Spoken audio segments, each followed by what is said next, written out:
The Subcommittee on Water, Wildlife, and Fisheries will come to order. Good afternoon, everyone. I want to welcome members, witnesses, and our guests in the audience for today's hearing. Without objection, the chair is authorized to declare a recess of the subcommittee at any time. Under Committee Rule 4F, any oral opening statements at hearings are limited to the chair and the ranking member. I therefore ask unanimous consent that all other members' opening statements be made part of the hearing record if they are submitted in accordance with Committee Rule 3.0. Without objection, so ordered. We are here today to hold a hearing, an oversight hearing titled Oversight of the Migratory Bird Treaty Act.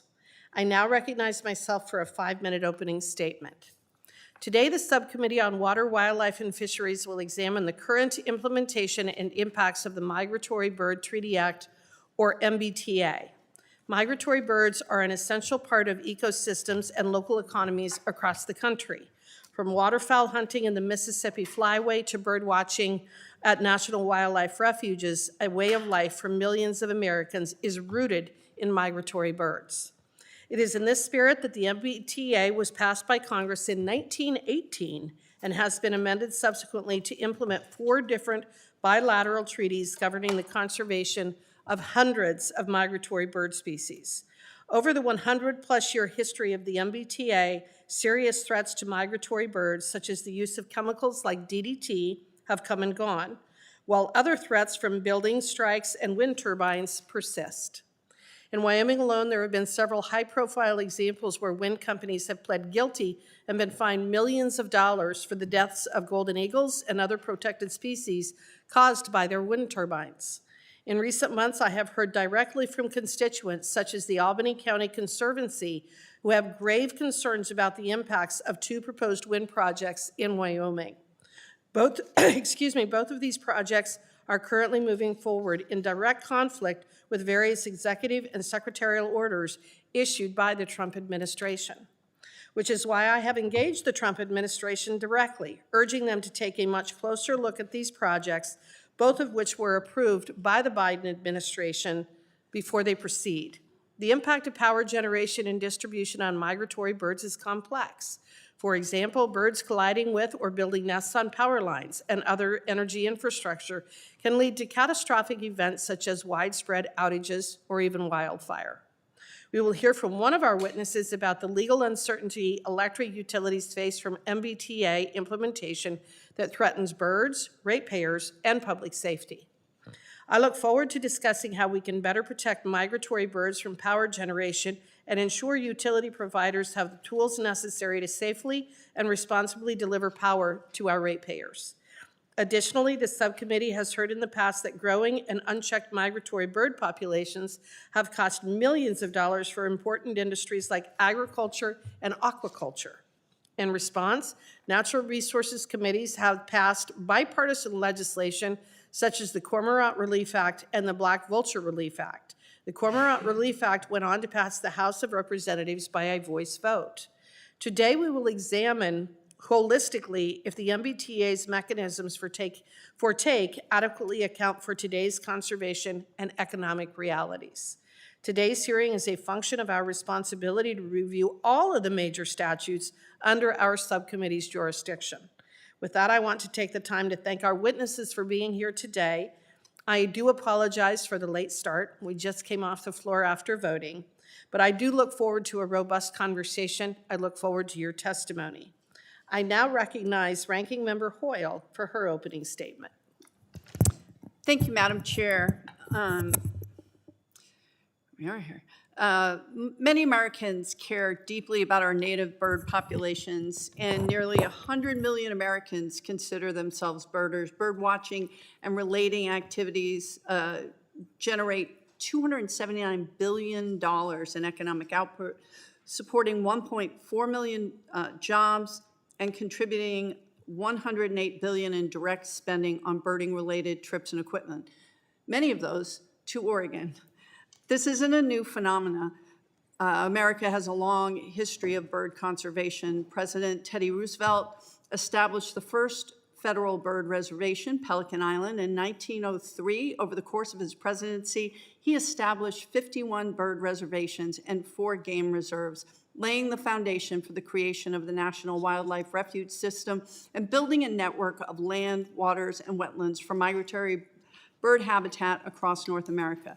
The U.S. signed its first migratory bird treaty with Great Britain and Canada in 1916, and Congress passed the Migratory Bird Treaty Act soon after that.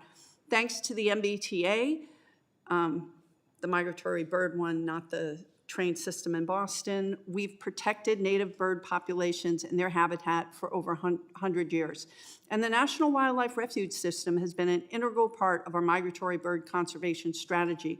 For example, the Oregon Islands National Wildlife Refuge includes rocks, reefs, and islands along about 300 miles of the Oregon coast. This unique refuge provides most of Oregon nesting seabirds a place to raise their young. Unfortunately, the refuge system is chronically underfunded and understaffed, and this problem has only grown in the last year. According to the Fish and Wildlife Service's own analysis, 53 wildlife refuges currently have 0 staff on the ground. Another 366 are insufficiently staffed, and the remaining 200 have limited staff. On top of that, the Fish and Wildlife Services rescinded the refuge system's strategic growth strategy that had been in place for more than a decade. This policy provides guidance to local refuges on how to approach expansions and acquisitions in a cost-effective, transparent, and scientifically sound way. North American bird populations are still declining at alarming rates. Now is not the time to take away the tools that local land managers rely on to assess how and whether to protect additional bird habitat, especially without any clear replacement plan. I hope we can work in a bipartisan way on this committee to use the visionary conservation tools of the MBTA and the National Wildlife Refuge System to address the rapid loss of birds we're seeing across North America. I hope we can identify and act on strategies to achieve that goal, and I look forward to hearing more from all of you today. Thank you, and I yield back. Thank you. I now recognize Chairman Westerman for his opening statement. Thank you, Chair Hageman. Thank you to the witnesses for being here today.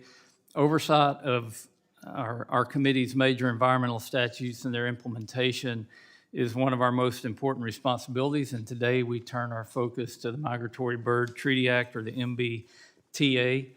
And conservation of migratory birds is critically important to me and to my home state of Arkansas, as thousands of people from across the country come there each year to hunt waterfowl in the pristine habitat of the Mississippi River Valley. Well-managed waterfowl hunting under the MBTA is one of the best examples of the North American model of wildlife conservation. Waterfowl are managed based on science and collaboration with states and regional bodies, which inform the parameters of hunting seasons and other conservation actions. This successful approach has led to the conservation of millions of birds while still allowing for regulated hunting. This model demonstrates how we can manage other migratory bird species. Take the double-crested cormorant, for example, a species that this subcommittee is already familiar with and one that often wreaks havoc on many aquaculture small businesses in my district. In 2018, when I was chairman of the Oversight and Investigations Subcommittee, I chaired an oversight field hearing in northern Michigan with Representative Bergman, where we discussed issues with double-crested cormorant depredation in the Great Lakes. We heard firsthand from state fisheries managers, conservation organizations, and sportsmen that growing double-crested cormorants were damaging Great Lakes fisheries. For example, the Michigan Department of Natural Resources testified that cormorant depredation was a major explanatory factor in the decline of Great Lakes perch populations.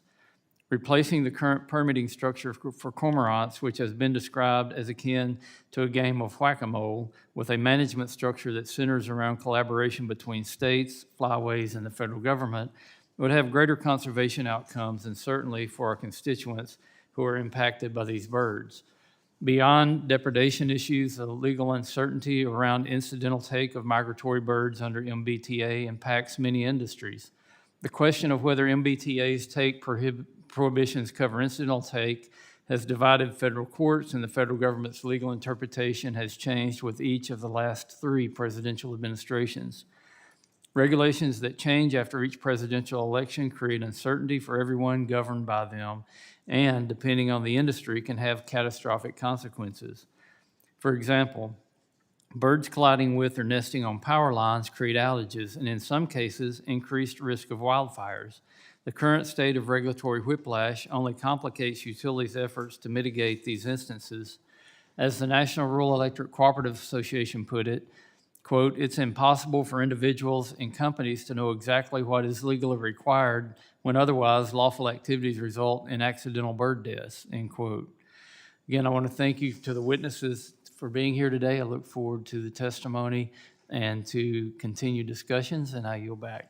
Thank you, Mr. Chairman. I now recognize Ranking Member Huffman for his opening statement.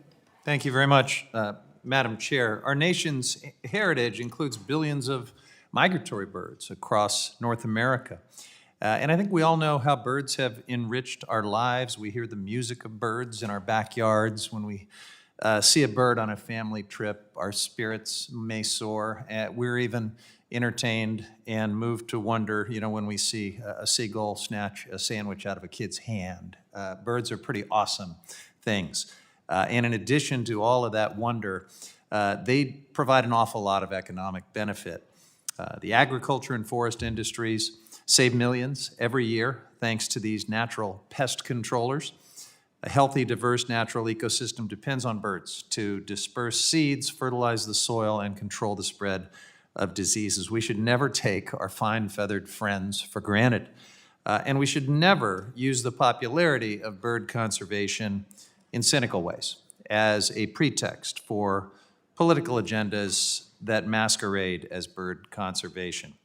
Today, bird conservation is not without its complexity and challenges. Just last week, a groundbreaking peer-reviewed study published in the Journal of Science found that bird losses are accelerating, and those losses are correlated, of course, with climate change. The challenges migratory birds face, these challenges are well known: climate change, invasive species, land use changes. They erode essential bird habitats. Industrial activities and the build-out of new infrastructure pose threats to birds, and farmers, livestock producers, hatchery operators, aquaculture managers, all of these folks have to find ways to manage for and coexist with birds. And while the MBTA that we're talking about here today is over a century old, it is just as relevant today as it was in 1918. This law can help us protect migratory bird populations, provide certainty for infrastructure and energy projects, incentivize creative conservation solutions, and help us manage conflicts with predatory birds. The MBTA enables us to make smart, science-based decisions and manage bird populations across their range while coordinating with other countries like Canada and Mexico who share that migratory range. And so I'm really glad we're talking about birds in the MBTA today. I am, however, frustrated that the majority did not include the Trump administration in this hearing. Last year, the Department of Interior created a baffling double standard, simultaneously pretending that oil companies have no liability if they kill a bunch of birds, while actively looking for ways to criminalize wind companies when they impact birds under the MBTA. So look, it should be pretty basic. Either the MBTA covers incidental take or it doesn't. You cannot pick and choose your favorite industries, get preferential treatment based on the conspiracy theorist-in-chief's fear of clean energy. That is not conservation, that's corruption. The Fish and Wildlife Service for decades, whether Republican or Democratic administrations, interpreted the MBTA to cover incidental takes. Industries across the country developed strategies to avoid or minimize the killing of birds during normal operations. Oil pits were covered. Energy companies developed guidelines and technologies to reduce power line risk to birds. Architects and engineers developed amazing new building glass and architectural standards that have dramatically reduced bird deaths in many cases. Wind companies installed turbine sensors and identified strategies for siting wind farms to minimize risk to birds. But the Trump administration has just decided to go its own way, adding a new layer of uncertainty for businesses, and that is why I introduced the bipartisan Migratory Bird Protection Act. This bill would provide a greater level of legal certainty to companies whose operations pose a risk to migratory birds by directing Fish and Wildlife to establish a general permit program under the MBTA. If enacted, this would create a framework under the MBTA for permittees that choose to use industry-developed best management practices to minimize bird deaths. In addition to that legal certainty, the bill would reduce the penalties for incidental takes and would establish a recovery fund and research program to invest in bird conservation. It's a simple bill based on over a decade of conversations between the Fish and Wildlife Service, Congress, industry stakeholders, and bird conservation advocates, and it would provide big wins for bird conservation as well as certainty for industries that need that certainty. It should be the starting point, a bipartisan starting point for this committee to turn the tide on the unnecessary loss of migratory birds across North America. So I want to thank our witnesses. I look forward to this hearing, and Madam Chair, I yield back. I will now introduce our panel of witnesses. Mr. Mike McCormick, the president of the Mississippi Farm Bureau Federation from Jackson, Mississippi. Ms. Leslie Swanson, the senior environmental scientist of the Salt River Project from Tempe, Arizona. Mr. Paul Schmidt, retired assistant director for migratory birds with the U.S. Fish and Wildlife Service from Palmyra, Virginia. And Mr. Davy Hite, co-host of Bassmaster Television from 96, South Carolina. Let me remind the witnesses that under committee rules, you must each limit your oral statements to 5 minutes, but your entire statement will appear in the hearing record. To begin your testimony, please press the button on the microphone, and we use timing lights. When you begin, the light will turn green. When you have 1 minute remaining, the light will turn yellow, and at the end of 5 minutes, the light will turn red, and I will ask you to please complete your statement. I will also allow all of the witnesses to testify before member questioning. I now recognize Representative Ezell to introduce his constituent, Mr. McCormick. Thank you, Madam Chair. I'm glad to have our president of Mississippi Farm Bureau here today. Mike's a strong voice for agriculture in our state, and he's been a real asset not just to Mississippi farmers, but to a broader agriculture and natural resources community across this country. Mr. Mike McCormick represents nearly 170,000 Farm Bureau member families in Mississippi, and he's a cattle producer himself. He's not speaking from behind a desk in Jackson, Mississippi. He's speaking from experience out in the pasture. He knows what it's like when federal policy meets real life on the farm. And that's why conversations like this matter. Conservation is important. We'll all agree on that, but agriculture and conservation have to work together. When federal oversight creates unintended consequences for the folks who are raising our food, caring for their livestock, and managing the land every day, then it's on us to pay attention and make sure we're getting it right.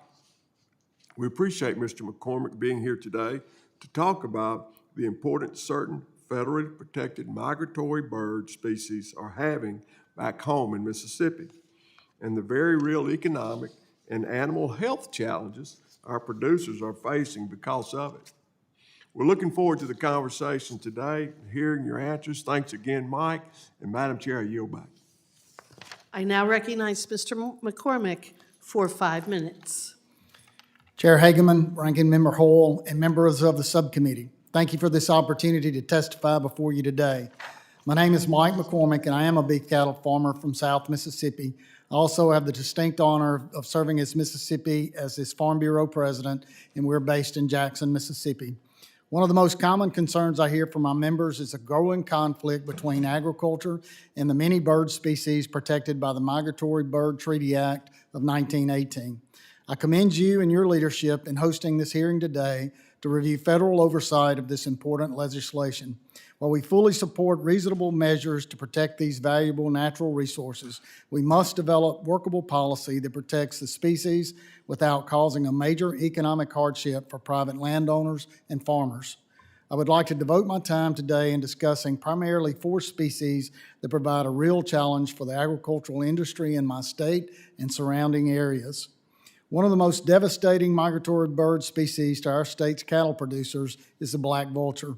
The black vulture population in the Mid-South area continues to grow and has become a serious problem more than ever before. I've seen a black vulture attack on my farms with my own eyes, and personally is truly one of the most horrific things you could ever witness. The black vulture population swarm a herd of cattle and attack newborn calves just after birth. In most cases, the vultures begin blinding the calf by pecking its eyes out, weakening its ability to navigate its surroundings and puncturing its hindquarters. And once that's accomplished, the calf's ability and strength to fight is over, and the vulture will literally tear the newborn calf apart. In other situations where a mother attempts to defend her calf, the swarm of vultures surround the mother and the calf. Over time, the mother will become so stressed and fatigued in fighting the vultures that sometimes she will end up accidentally trampling her own calf to death. And in occasions, the vulture attacks the mother and the calf during the birthing process, killing the calf as it exits the birth canal and injuring the mother to the point that the farmer has to euthanize the animal. As a farmer myself, I can tell you how demoralizing you feel when this happens on your farm. You spend vast amounts of time and investments in making sure the mother and the unborn calf are properly cared for and protected from disease and adverse weather events. To see this horrific event happen at the hands of an aggressive predator and federally protected bird is disheartening. USDA, APHIS, and Mississippi State researchers conclude that the black vulture causes over $2 million in annual calf losses in Mississippi alone. In addition to this ongoing threat to our state's cattle producers, a new emerging threat has recently arisen, impacting our state's poultry producers. Just this past month, the Mississippi Board of Animal Health was notified of a broiler farm in Mississippi with a positive case of avian influenza. Upon thorough investigation by state agencies, it was discovered that the spread of avian influenza into the broiler flock was likely linked to a series of black vulture encounters and deaths near and around the impacted broiler farm. This new discovery is of grave concern to us from an animal health standpoint. In 2021, the Mississippi Farm Bureau Federation obtained a statewide depredation permit for black vultures from the U.S. Fish and Wildlife Service. While we are very grateful for this program, it's simply not responsive enough to the needs on the ground when farmers discover their black vultures are attacking their calves. They simply don't have time to call and get a permit while they're trying to save their livestock.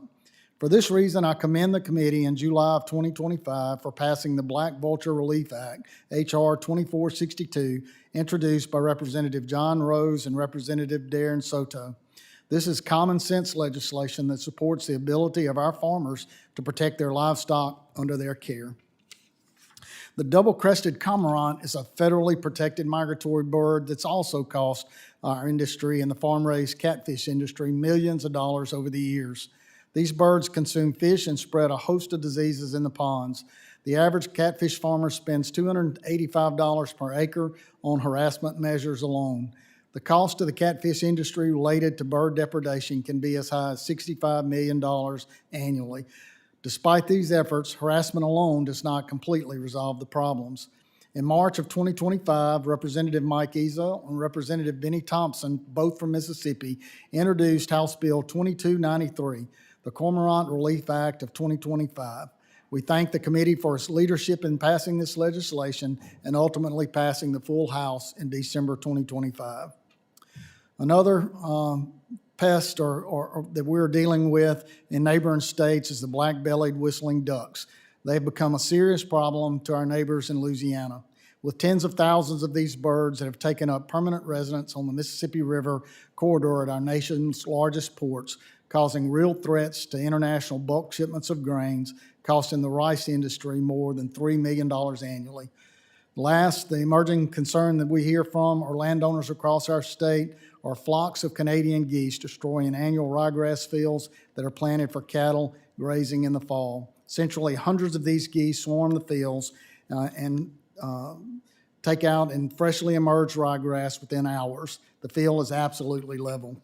In closing, I want to commend the committee for hosting this hearing. I sincerely appreciate the opportunity to share some perspectives from my farm on these important issues, and I welcome any questions you may have. Thank you. I now recognize Ms. Swanson for 5 minutes. Good afternoon, Chairwoman Hagman, Ranking Member Hoyle, Vice Chairman Exel, Chairman Westerman, and members of the subcommittee. Thank you very much for this opportunity to speak with you today. My name is Leslie Swanson, and I'm an environmental scientist for Salt River Project, one of the country's oldest and largest public power utilities and the largest supplier of raw water in central Arizona. SRP was formed back in 1903 when Arizona farmers and ranchers pledged their land as collateral to secure a loan through the National Reclamation Act. Today, SRP manages and operates water infrastructure throughout Arizona, including 6 dams and reservoirs on the Salt and Verde rivers that can store roughly 2.3 million acre-feet of water, as well as 1,300 miles of canals, laterals, ditches, and pipelines to deliver water across 250,000 acres of land. On the power side of the business, SRP is the 3rd largest not-for-profit community-based public power utility in the U.S. We provide electricity to nearly 3 million people in Arizona and have an energy portfolio that includes nuclear, natural gas, hydropower, coal, solar, and battery storage. As a vertically integrated utility, SRP transmits and delivers electricity across 2,900 square mile service territory in central and eastern Arizona. We maintain a large transmission system and a distribution grid with more than 22,000 miles of distribution lines and nearly 2,500 miles of transmission lines. For the last 15 years, I have served as the lead subject matter expert on avian power line interactions and have extensive experience in avian compliance matters. I explain my work as being focused on translating wildlife protection requirements into practical field-level compliance measures for a large electric utility. Part of my role involves managing SRP's voluntary avian protection program, overseeing federal permitting and reporting requirements, and I work closely with our field crews as well as federal and state agencies to implement practical, science-based protections for migratory birds. I am also the immediate past chair of the Avian Powerline Interaction Committee, which is an organization made up of electric utilities and resource agency partners, including the U.S. Fish and Wildlife Service. SRP addresses avian issues across all of our assets, though most interactions occur on the transmission and distribution system, as you might expect. Great horned owls and red-tailed hawks are the most frequently involved species. Birds are attracted to utility infrastructure, including utility poles, which offer them a place to perch, hunt, roost, and nest. SRP has a high-voltage transmission line system traversing large parts of the state in forested areas, but in other locations, SRP transmission and distribution poles are the tallest options on the landscape. Power outages can occur when birds come into contact with electric infrastructure. That could mean birds building nests on energized assets or when birds fly into utility infrastructure. Birds sometimes drop prey on utility infrastructure, and bird excrement can come into contact with energized components or equipment, causing that equipment to malfunction or fail. The voluntary program SRP operates reduces bird impacts and helps maintain the safety and reliability of our transmission and distribution system.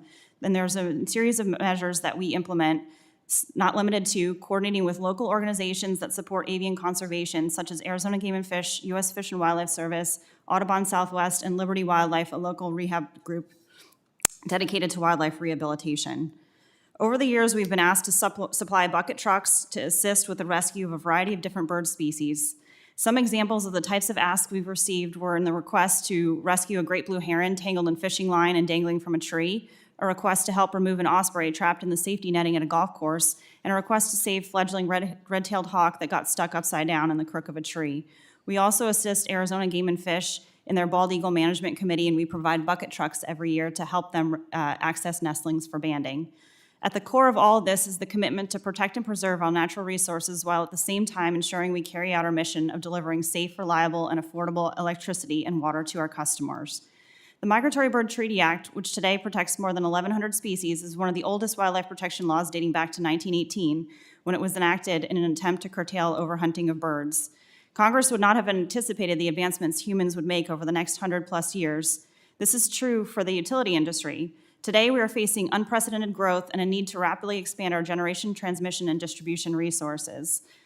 As the demand for electricity increases, the development of the new resources and the ongoing maintenance of existing assets occur within the complex backdrop of federal, state, and local laws, in addition to industry policies mandating reliability, safety, and environmental standards. As utilities navigate the complex web of regulatory requirements, regulatory certainty is critical. Clearly defined compliance standards and criteria are essential for planning, permitting, construction, operation, and maintenance of the network of energy infrastructure supplying power throughout the country. With more than 1,000 species of birds protected by the Migratory Bird Treaty Act, a one-size-fits-all approach creates significant implementation challenges for regulators and creates uncertainty for utilities. In conclusion, the utility industry, by and large, has been at the forefront of conservation, whether through funding research, initiatives, or industry best management practices and partnerships. The conservation work carried out by SRP will continue to provide significant long-term benefits to birds without the need to expand the current reach and scope of the Migratory Bird Treaty Act. Thank you, and I look forward to any questions the committee members may have. Thank you. I now recognize Mr. Schmidt for 5 minutes. Thank you, Madam Chair, and thank you, Ranking Member Hoyle, members of the subcommittee. It's my honor to testify today on the Migratory Bird Treaty Act. I have almost 50 years of experience in wildlife conservation, much of which you see with the U.S. Fish and Wildlife Service, but also with Ducks Unlimited, and most recently as a consultant to projects across the country, from bald eagle nesting sites, siting wind power to avoid waterfowl, and launching an innovative bird conservation initiative called Road to Recovery. I've testified in this very room before this committee many times previously, wearing different hats. Today, I represent only myself. The MBTA has served us and birds well for 108 years. This law provides guideposts for the lawful taking of birds and was one of the first of many federal laws and policies that help maintain healthy wildlife populations in the United States. The MBTA is the bedrock upon which we conduct bird conservation and build partnerships, ensuring sustainable populations. The law provides a legal framework to prevent human activities from being harmful to birds. Scientific studies published in Science in 2019 and more recently in 2026 demonstrate the need for strong legislation and partnerships to understand and reverse declines. The North American population of birds is down by nearly 3 billion birds since 1970, with devastating losses in every biome, and the declines are accelerating. These studies are a clarion call to action. Healthy avifauna is important for the healthy environment more broadly, and indeed for a vibrant and healthy society. Additionally, as mentioned here earlier, birds are a significant economic driver in the United States. Billions of dollars of economic output, millions of jobs, and tax benefits as well. Nearly 100 million people engage in birding activities. And birds also provide pest control for agriculture. Birds bring people together. Working together in partnerships is critical to our success in conservation and recovery of populations. There are many examples of successful government, non-governmental partnerships that benefit birds, such as our joint ventures, Partnerscapes, Partners in Flight, Flyway Initiatives, Road to Recovery, and more. These partnerships deliver conservation that will recover and maintain healthy populations, provided there is the necessary investment. Current funding levels are not sufficient to meet the challenges we face in 2026 to recover bird populations on the brink of being listed as threatened or endangered. But there are existing funding streams that can contribute to recovery of birds, and I'm happy to talk about them. Funding for the basic bird conservation mission for the Fish and Wildlife Service has suffered significant decreases over the past decade, such that the migratory bird management functions within the Fish and Wildlife Service have been severely hampered. Underpinning all conservation must be good science and monitoring programs that provide managers, private landowners, and the key information. Such monitoring programs as the Breeding Bird Survey, waterfowl surveys, bird banding, etc., must be fully funded so that the data can be used to guide our managers. These are critical databases. With the effective laws and sufficient funding, we have demonstrated the ability to recover species. The MBTA is credited with saving the snowy egret, wood duck, sandhill crane, and many more from extinction. The law and its regulations provide a backdrop for efforts to stabilize and conserve bird populations. Bird conservation is good for our environment, good for our health, good for our economy. And it's nonpartisan, it's bipartisan. Bird watchers and sportsmen alike contribute to our conservation successes and support bird conservation. Thank you again for the opportunity to testify.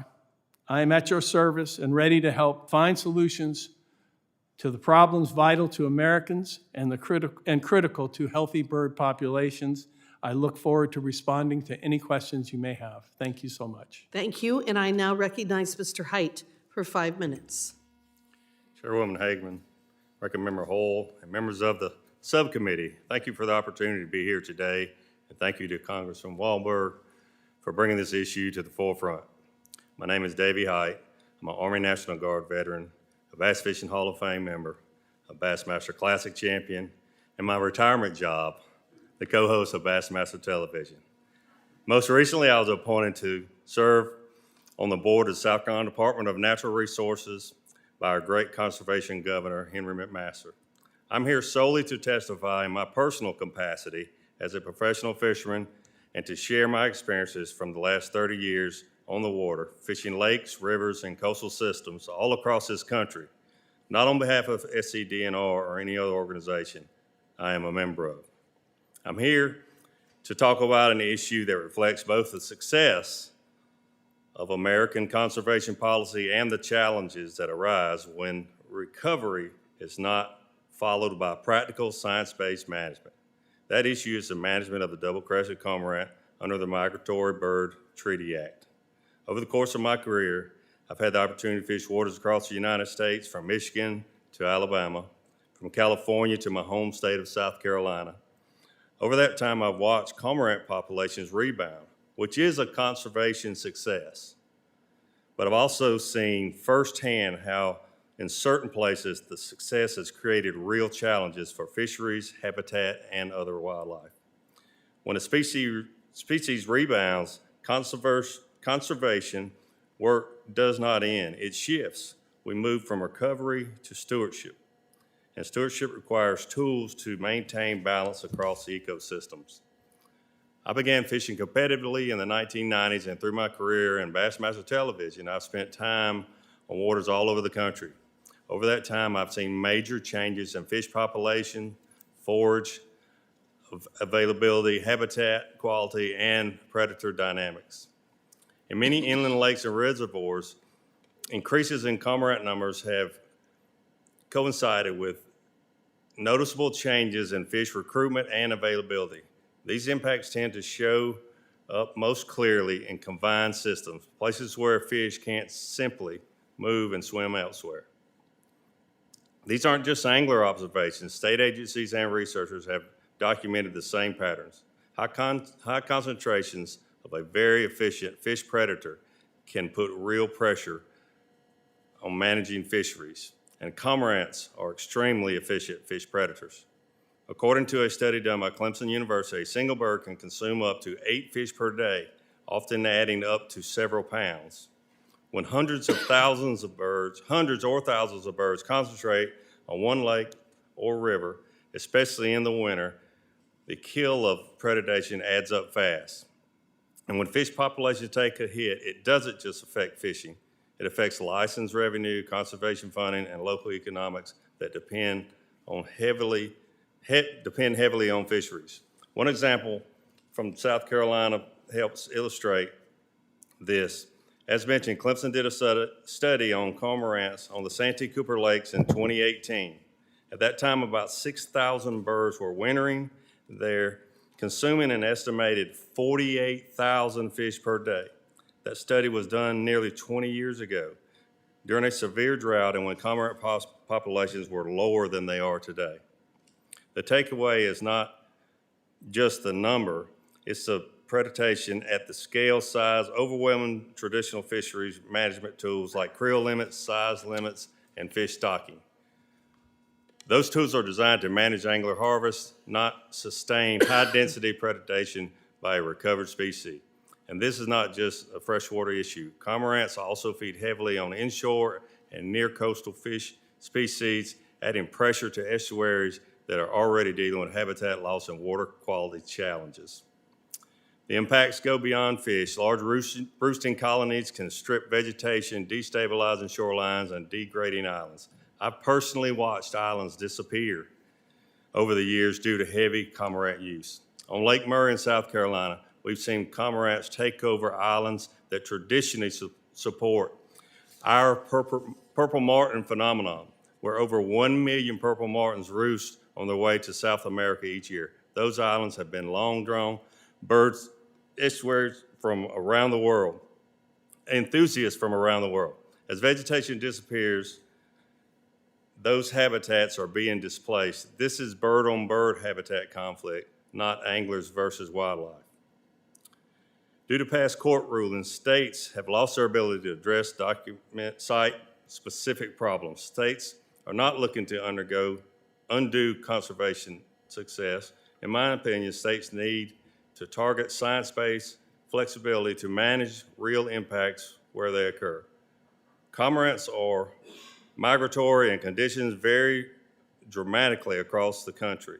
A reservoir in South Carolina is not like a Great Lake or prairie pothole region.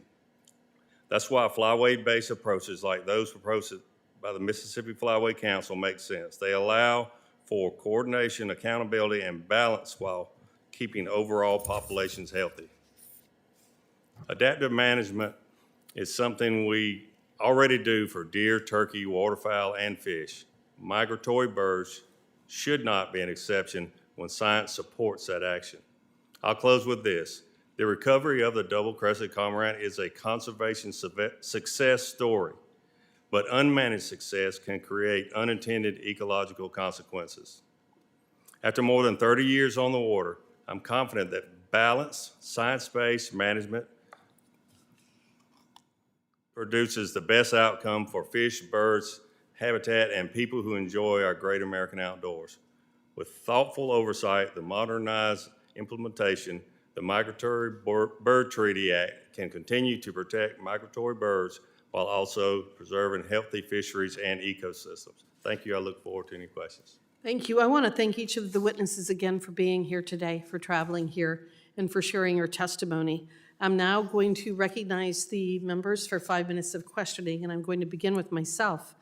Ms. Swanson, I stated in my opening statement that I have had numerous constituents reach out to me with concerns about what some are calling a wind wall that is being developed in southeastern Wyoming. The regulatory game of ping pong that has been played out over the last several administrations in regards to the MBTA has created uncertainty, no doubt, but I also believe that there needs to be accountability for foreseeable impacts to migratory birds from activities like wind generation. My question is this. In your testimony, you talk about how the Salt River Project's Avian Protection Program is completely voluntary, but yet it has been integrated across all of your assets. What can Congress do to ensure electricity generation and transmissions assets account for impacts to migratory birds without turning the MBTA into a blunt instrument that creates impractical mandates for other businesses? In other words, give us advice. What should we do? How do we fix this? In 5 minutes or less?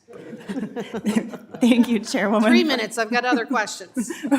Thank you very much for the question. I appreciate the opportunity. As you said, that SRP has a voluntary avian protection program. A lot of other utilities also have similar voluntary programs, and we try to integrate all of that work across the utility industry and across the assets that we manage.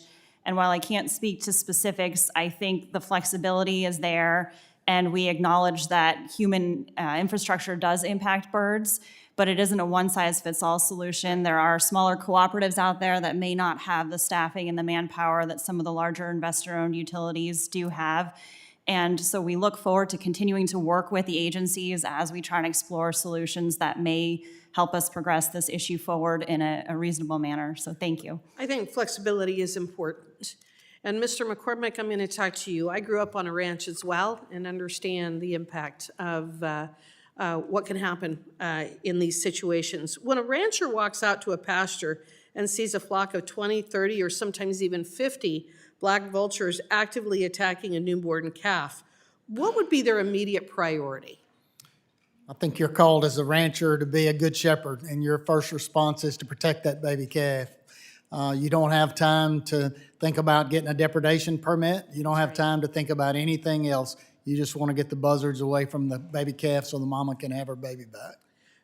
Very much can relate to that. And given that reality, doesn't it make sense that any permitting process should allow for retroactive authorization when a producer is responding to an active depredation event? I agree with that, and I think that's one of the reasons we don't get as many requests for depredation permits is because it's after the fact, and allowing somebody to take the vultures on the front end would be a huge help to protect our livestock. That's something that you would recommend that Congress do to Absolutely. change the law? Okay. Absolutely. And Mr. Hite, in your testimony, I found it very interesting. What you're talking about is a balance. And what I have seen over the years, being an attorney who worked with the Endangered Species Act for many decades, is that when we have success stories, whether it is the cormorant, as you described, or it is the gray wolf, or it's the grizzly bear, it can take decades to delist them despite the fact that we have met all recovery goals and our state game and fish departments are very effective at managing them. And I think it's one of the problems that I see with these acts when we don't modernize them and recognize the way that we manage wildlife, and that we need to have that balance across all of the different interests. But in your testimony, you state when species far exceed their recovery goals at the continental level, unmanaged localized concentrations can have significant ecological impacts. In your experience, in the context of cormorants, where are those impacts most acute? Thank you for the question. So immediately, me as a fisherman, my first answer is going to be with the fish, the population, and the impact that the thousands of cormorants have on the fish population. But the thing that really drew my attention to the cormorants, and it's the habitat devastation. The islands that I spoke of, I honestly can take you to islands, not just on my home lake where I grew up, but through the years I've fished places. One place in particular is on the Tennessee River in Guntersville, Alabama. And there were islands that were beautiful in habitat. I would see geese nesting on those islands, that sort of thing. And when the cormorants would roost in large numbers, they would devastate. And I'm not talking about just small vegetation, huge trees, and they would kill everything. And when you see that happen, and then the erosion of that island, and I'm telling my age a little bit, over 30 years I've seen it happen in places that were beautiful islands that are literally not islands, they're humps that I actually fish over the top of because they're shallow water bedding areas for bass. So when you see that happen and how it devastates the habitat is what really drew my attention to the numbers of cormorants and damage that they are causing. So again, that's why we need to have the flexibility and use more common sense in terms of the management. Yes. Well, I thank you again, and I'm going to call on Representative Dingle from the great state of Michigan. Thank you, Madam Chair, and to Ranking Member Hoyle. Look, thank you for all the witnesses being here. Birds are vital to our communities and our economy, but the fact of the matter is in North America, their populations are dropping, and I believe we're in crisis. Even common species, the black birds, have undergone massive population losses. The Migratory Bird Treaty Act is one of the best ways we have to fight these losses. It covers nearly all the native bird species in the United States, and we should be doing everything we can to protect this statute and the programs that support help our native bird populations. So I want to focus on what has been happening. In 2019, a landmark study found that North America's bird population has declined by 3 billion birds since 1970, representing a loss of more than a quarter of the birds on the continent in just 50 years. Last week, a new study found that for a large portion of our birds, these population declines are actually accelerating. Mr. Schmidt, given this news, how can the Migratory Bird Treaty Act help address these concerning trends? I think the Migratory Bird Treaty Act is fundamental to doing just what you described, Congresswoman. It enhances our ability to build partnerships, collaboration, and working with individuals such as at this table to solve problems where human wildlife come into conflict, but also collaborations that build upon the populations that we need. Road to Recovery, a partnership that I was instrumental in launching just a few years ago, is trying desperately to stem those declines, return populations, and recover them before they become endangered or threatened. That, to me, is proactive in a way that is very successful. Now, the Migratory Bird Treaty Act, does it need to be modernized? I would suggest it does, to incentivize good stewardship on the landscape from private landowners as well as governments. And I think that the public is expecting the government to lead in this regard. Thank you. The loss and degradation of bird habitat is one of the main drivers of bird population loss. Restoring bird habitats in rural and urban parks and greenways can make a real difference in conserving bird populations for the future. My legislation, the Local Communities and Bird Habitat Stewardship Act, would make $1 million available through an annual grant program to protect, restore, and enhance urban bird habitats, reduce urban hazards to birds, and educate the public about bird conservation. This will expand the reach of the current Urban Bird Treaty Grant Program, giving the program dedicated statutory authorization and funding. Mr. Schmidt, can you talk about the impact the Urban Bird Treaty Program grants have had on the 31 participating cities? And if the grant program were expanded, what the benefits would look like across the country? Thank you for that question, because that strikes at the work that I did in the U.S. Fish and Wildlife Service. I established urban treaties back when I was with the Fish and Wildlife Service. Our first one, as I recall, was New Orleans with Mayor Morial. And throughout those 30-some cities that you've described, we have done remarkable things with very little money, inspiring people to volunteer and to support habitat protection and to bring people in urban settings closer to wildlife, which I believe will help us all in the long run with the appreciation for wildlife and wild spaces to be good stewards of our land more broadly. I commend you for your leadership in that regard.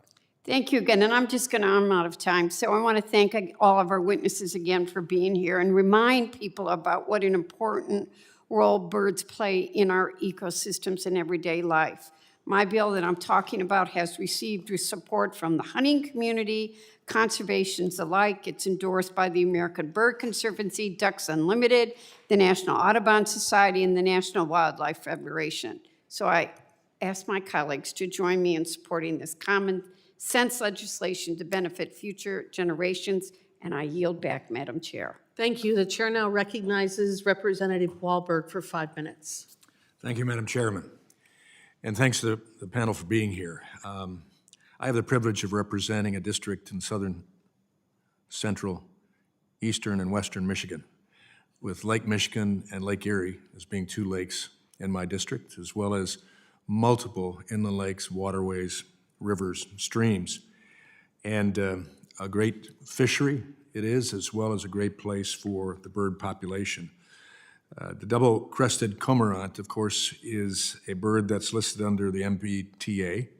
We've talked about it, but it wreaks significant havoc on our fisheries and other sources of wildlife.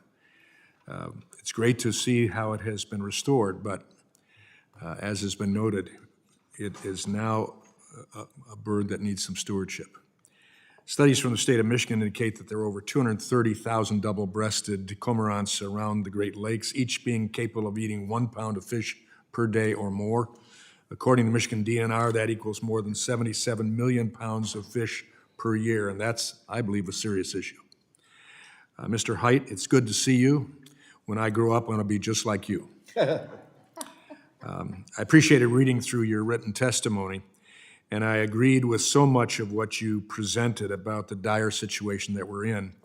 And I think more people need to understand exactly what's happening here. Can you explain the negative impact of cormorants on free-swimming fish like those we have in the Great Lakes or those you have in the Southeast?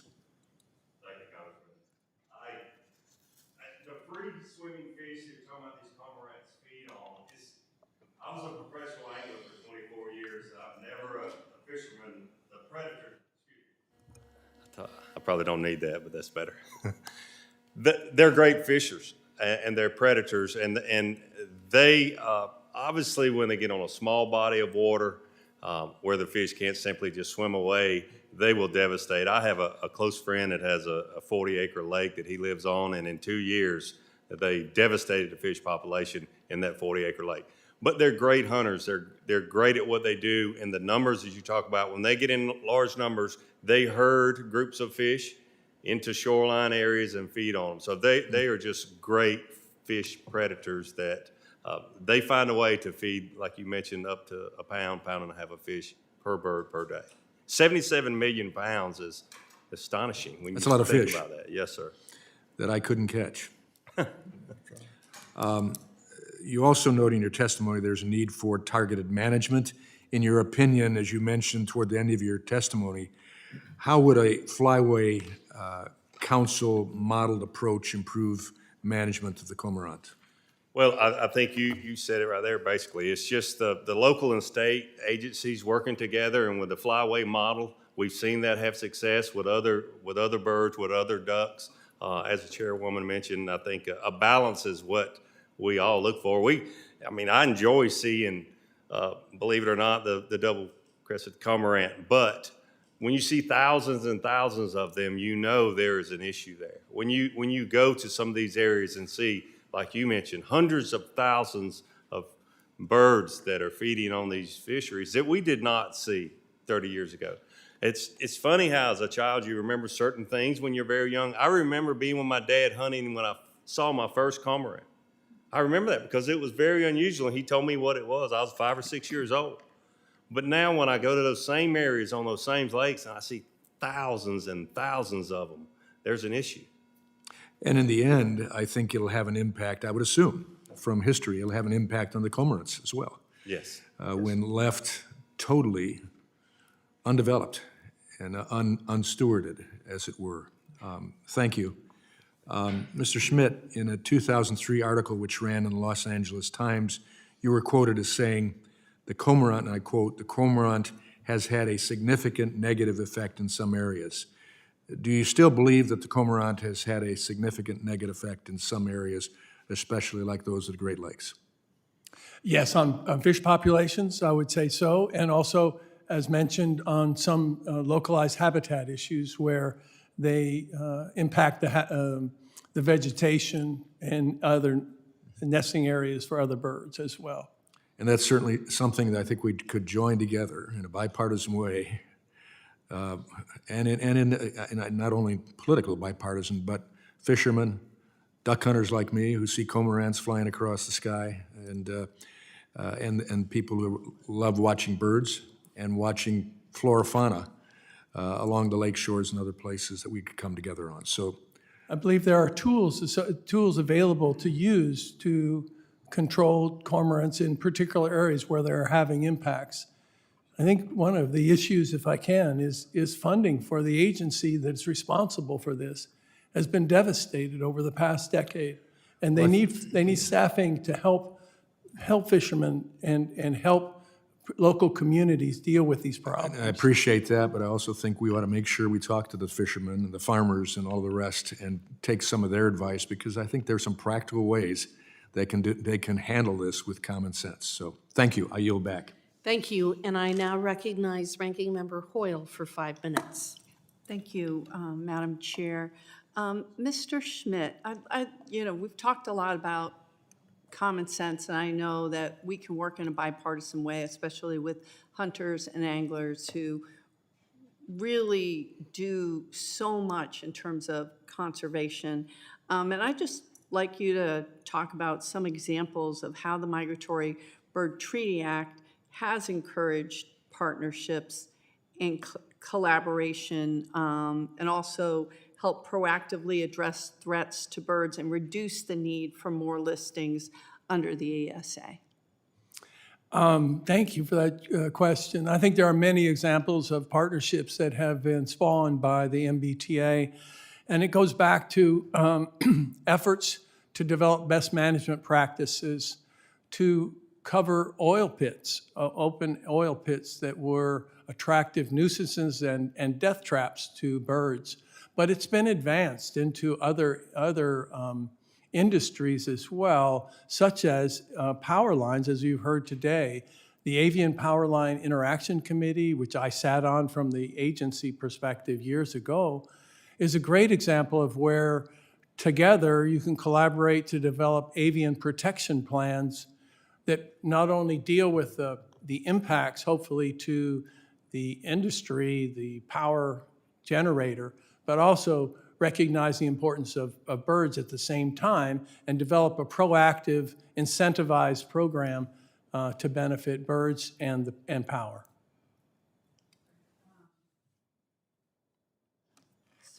Sorry about that. And could you talk a little bit in the time we have left about what tools exist within the Migratory Bird Treaty Act to provide flexibility for project developers? And what are some examples of those tools being used successfully? So I think development of best management practices, as I've mentioned already, but also it's my view that over the past 50 or 60 years of implementation of the MBTA, that prosecutorial or enforcement discretion has been used quite effectively to encourage best practices amongst industries and where these wildlife and people conflicts come into play. So I think there's a way to collaborate and use the MBTA positively.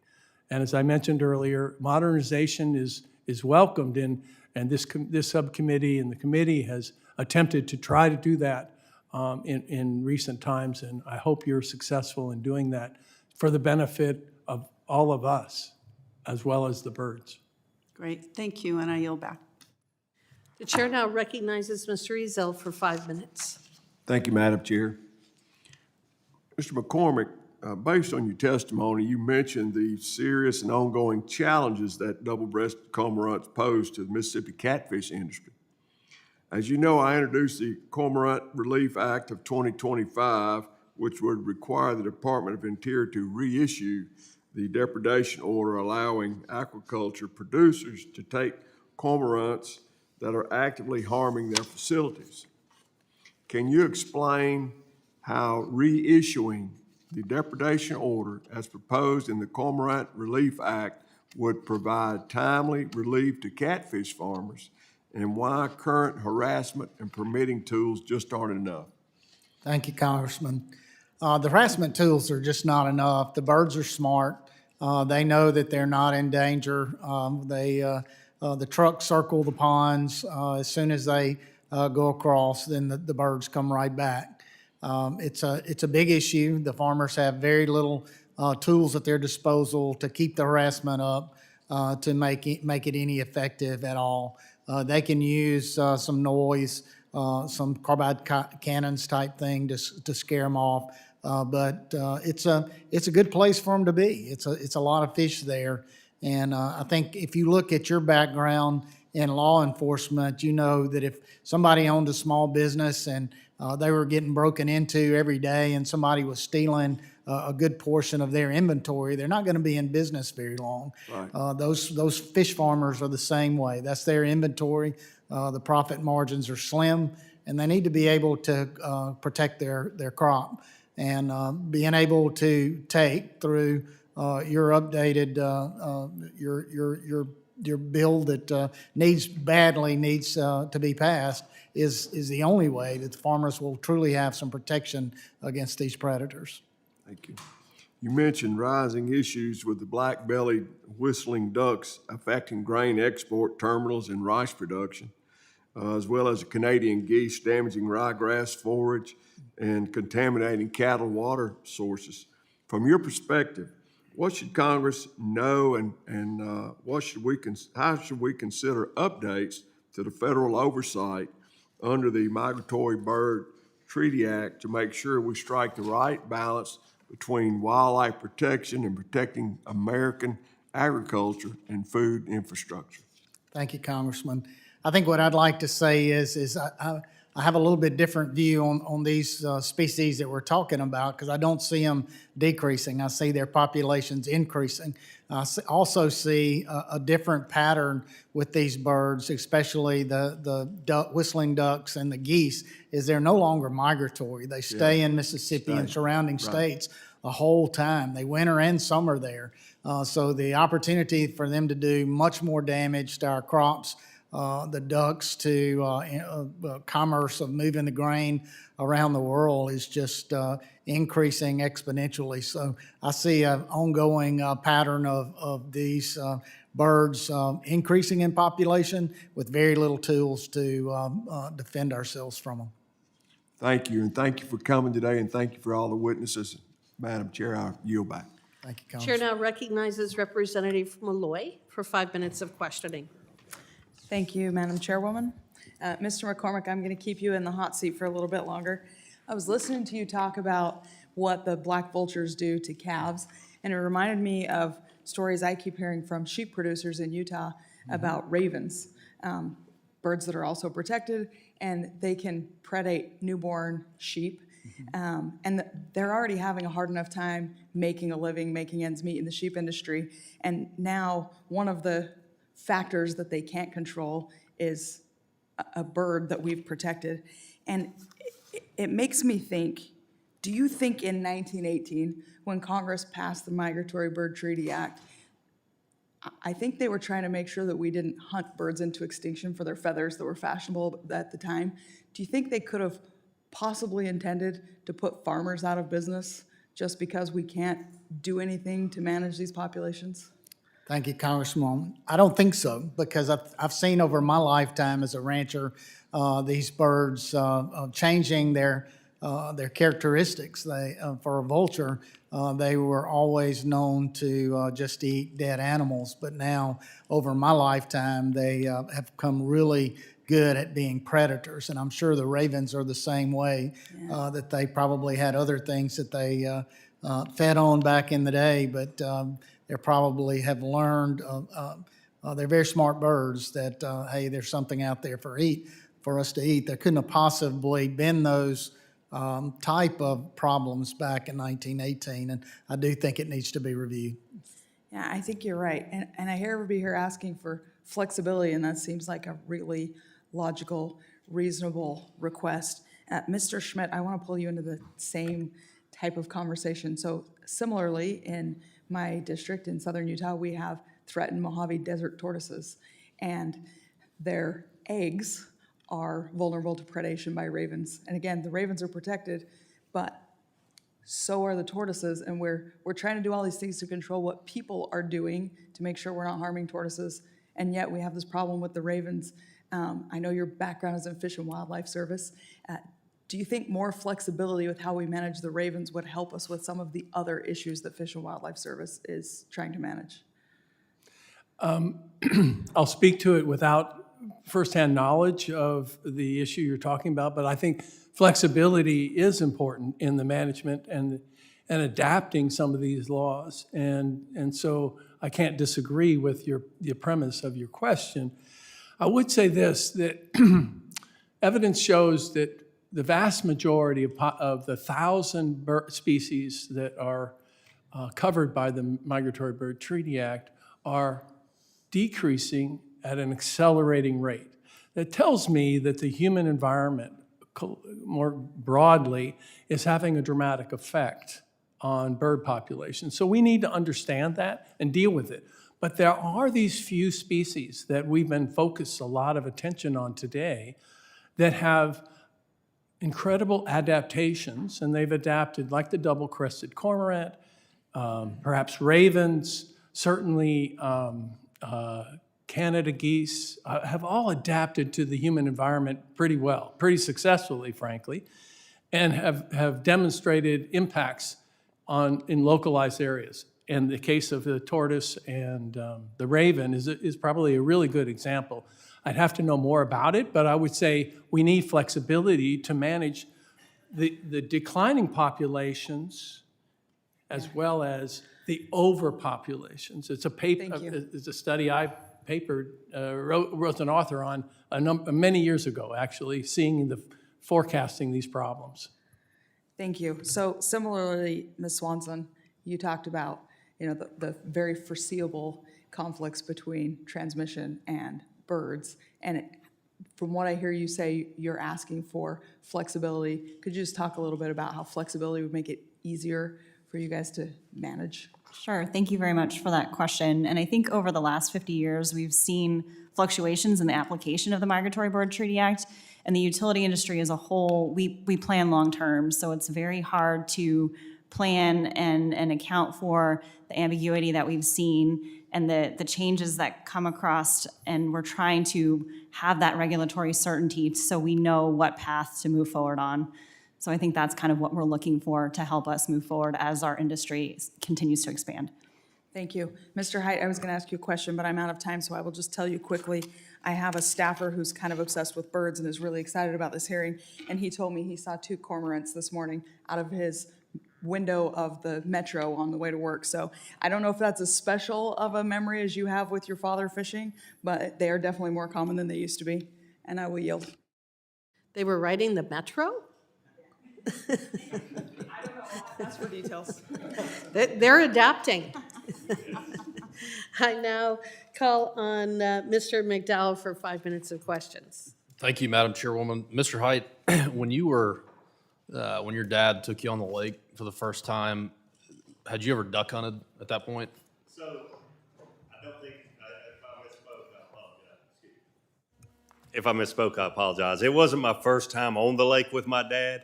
It was when I was young, and it was a duck hunting trip. He was actually duck hunting. I was 5 years old, although I carried a shotgun probably a lot younger than I should have. At 5 years old, I was just watching my dad. So I guess the reason I ask is I think it's important that we take people hunting and fishing for the Yes. first time. I think that's a huge issue because if we don't do that, we're going to lose that heritage.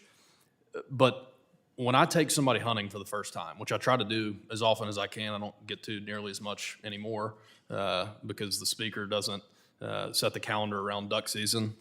But do you think that a person that's never hunted could tell the difference at 60 yards between a widgeon and a cormorant? No, sir. I don't think they could either. And so I guess, Ms. Swanson, for you, can you explain the historical purposes of the Migratory Bird Treaty Act and whether Congress originally intended that law to criminalize incidental or unintentional impacts, or whether it was primarily focused on stopping deliberate poaching and commercial exploitation? Thank you for the question.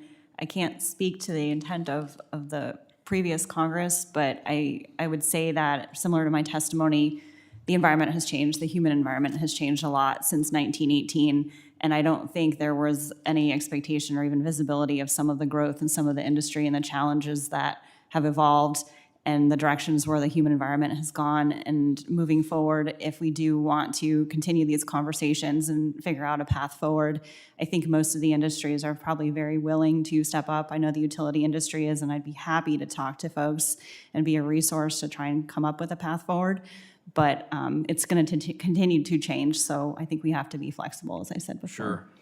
So one of the things that you said, Mr. McCormick, when we talk about Canada geese, as a sportsman, I know how rare it is, I'm sure you do too, to take a banded duck or goose. And so you can imagine my surprise when hunting in Davy County in North Carolina, we sent a dog out to get a goose, and he brought that one back, and it had a band on it. And he went and got the other 3, and all 3 of them were banded. And we called them in to see where they were from, and they pretty much banded them in the Walmart parking lot of where we live, which is pretty far from Canada. And we have that problem with vultures that have expanded tremendously. And when I see, the northern pintail, there might be, you might see 3 or 4 fly in, and then you just see a steady stream of cormorants for a mile, just going for forever. And you can kill 3 pintails, but you can't shoot a cormorant. And then the other problem we run into is, we do a lot of work for duck habitat and to produce additional numbers of ducks. And in North Carolina, we put wood duck boxes out all over all the lakes. And the vultures go in there and they're killing the ducks, the eggs of these wood ducks. And what we have to make sure as Congress is that we are not passing laws that attempt conservation at the expense of something else. That's what we've done way too often. I mean, there's people in Washington that think that coyotes sit around a campfire and sing Kumbaya and that they don't kill everything. And so they try to protect them. Well, doing that is at the expense of deer, of basically anything else with a pulse. And we have to make sure that we're not doing that. Mr. Schmidt, with the remainder of my time, obviously I'm an avid sportsman, and I was pleased to see the Trump administration's change the paradigm for hunting and fishing in the National Wildlife Refuge System from closed and less open to open and less closed. What are your thoughts on that policy change? Congressman, I'm a hunter, longtime hunter, waterfowl and big game as well. I appreciate public property to use to hunt. I can't disagree with the need to have more and more space for such hunting, for sure. Okay, well, I'd run out of time. Madam Chair, I'll yield back. Thank you. I again want to thank the witnesses for your valuable testimony and the members for being here and asking your questions today. I thought this was a really interesting dialogue. The members of the committee may have some additional questions for the witnesses, and we will ask you to respond to those in writing if we submit them. Under Committee Rule 3, members of the committee must submit such questions to the subcommittee clerk by 5 p.m. Eastern on Monday, March 9th. The hearing record will be held open for 10 business days for these responses. Without objection, the subcommittee stands adjourned.